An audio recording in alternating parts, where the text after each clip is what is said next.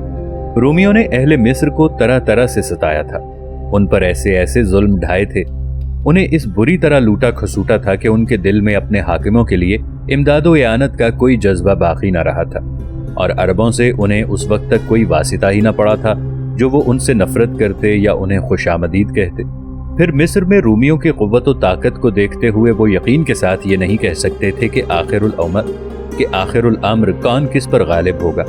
یہ صحیح ہے کہ شام و عراق میں عربی فتوحات کی خبریں مصر بھی پہنچ رہی تھی، لیکن ابھی مصر والوں کو یاد تھا کہ ہرقل نے کچھ ہی دن پہلے ایرانیوں کو شکست دے کر انہیں مصر سے نکالا ہے۔ اب اگر وہ اعلانیہ عربوں کی مدد کرتے اور فتح رومیوں کو ہو جاتی تو یہ انتہائی خطرے کی بات تھی، اور انہیں پہلے سے کہیں زیادہ مظالم و شدائد کا نشانہ بننا پڑتا۔ رومیوں سے انہیں نفرت تھی ہی، پھر ان کی مدد وہ کیوں کرتے؟ ان باتوں کے علاوہ لڑائی بھی اس وقت تک اپنی ابتدائی منزلوں میں تھی اور کوئی نہیں جانتا تھا کہ اس کا کیا انجام ہوگا۔ اس لیے عقل مندی کا تقاضا یہی تھا کہ حالات کا اچھی طرح مطالعہ کر لینے کے بعد کوئی ایسی روش اختیار کی جائے جس میں ظلم و ضرر سے بچاؤ کا بھی پہلو ہو اور اس سے زیادہ فائدہ بھی اٹھایا جا سکے۔ مصری قوم کا یہ موقف وہ فطری موقف تھا جو اس زمانے میں اس جیسی ہر قوم کو اختیار کرنا چاہیے تھا۔ اہل مصر چاہتے تھے کہ رومی ان کے ملک سے نکل جائیں تاکہ مصر کی نعمتوں میں سے ان کا فطری حق انہیں مل سکے اور وہ ملک کے ہر حصے میں ہر طرح کی آزادی اور بزرگی سے بہرہ مند ہو سکیں۔ لیکن جب سے سکندر مقدونی نے ان کی آزادی پر ڈاکہ ڈالا تھا، جس طرح دوسری قوموں کی آزادی ان سے چھینی تھی، اس وقت سے اہل مصر مغلوب و محکوم ہو گئے تھے۔ جب سکندر مرا تو مصر کی حکومت یونانی بطالسہ کے قبضے میں آ گئی۔ بطالسہ نے یونانیوں اور رومیوں سے قطع تعلق کر کے مصر میں ایسے ڈیرے ڈالے کہ وہیں کے ہو کر رہ گئے۔ اب اہل مصر کو ان میں ایسا کوئی اجنبی عنصر نظر نہ آتا جن کے خلاف وہ بھڑکتے یا بغاوت کرتے۔ مارکوں کے خاندان ان دنوں مصر اور غیر مصر میں اجنبی الاصل تھے اور ان کا آج بھی یہی حال ہے۔ یہ خاندان کسی دور میں مصر آئے اور کرائے کی ان فوجوں کی مدد سے جن کا پیشہ ہی جنگ کرنا تھا، بزور شمشیر ان کے تخت پر براجمان ہو گئے۔ جنگ کے بعد جب امن و سکون بحال ہوا تو ان خاندانوں نے مفتوحہ ملک میں آباد ہو کر اسی کو اپنا وطن بنا لیا۔ عوام نے انہیں خوش آمدید کہا اور انہیں اپنی پشت پناہ بنا کر سارے جھگڑے انہی کے سپرد کر دیے۔ یہی حال بطالسہ کا تھا کہ وہ مصر آئے اور یہیں کے ہو کر رہ گئے۔ انہوں نے مصر کو اور مصر نے انہیں اپنا لیا۔ جولیس سیزر کے آنے تک یہی حالات رہے۔ اس کے بعد اینتھونی آیا۔ یہ دونوں کلوپترا کے عہد میں مصر پہنچے اور ان کی آمد سے مصر رومی سلطنت کا ایک جزو ہو گیا جو یورپ میں مغرب اور شمال کی انتہائی حدود تک پھیلی ہوئی تھی اور ایشیا میں صحرائے سماوا تک۔ ابھی مصر کو رومی سلطنت میں شامل ہوئے کچھ دن نہ گزرے تھے کہ ایک نیا عنصر پیدا ہوا جس نے دنیا کے تصورات بدل دیے اور حصول شرف کو فتوحات کی وسعت کے دائرے سے نکال کر ایک ایسے بلند میدان میں پہنچا دیا جو انسانی ضمیر کے پختہ ہو جانے کے بعد انسان کے لیے سب سے بہتر اور موزوں تر مقام ہے۔ یہ عنصر مسیحیت تھی جس نے دنیاوی مال و متاع کو حقیر اور اس کے لیے جنگ و جدال کو مذموم قرار دے کر انسان کو محبت و اخوت کی تعلیم دی۔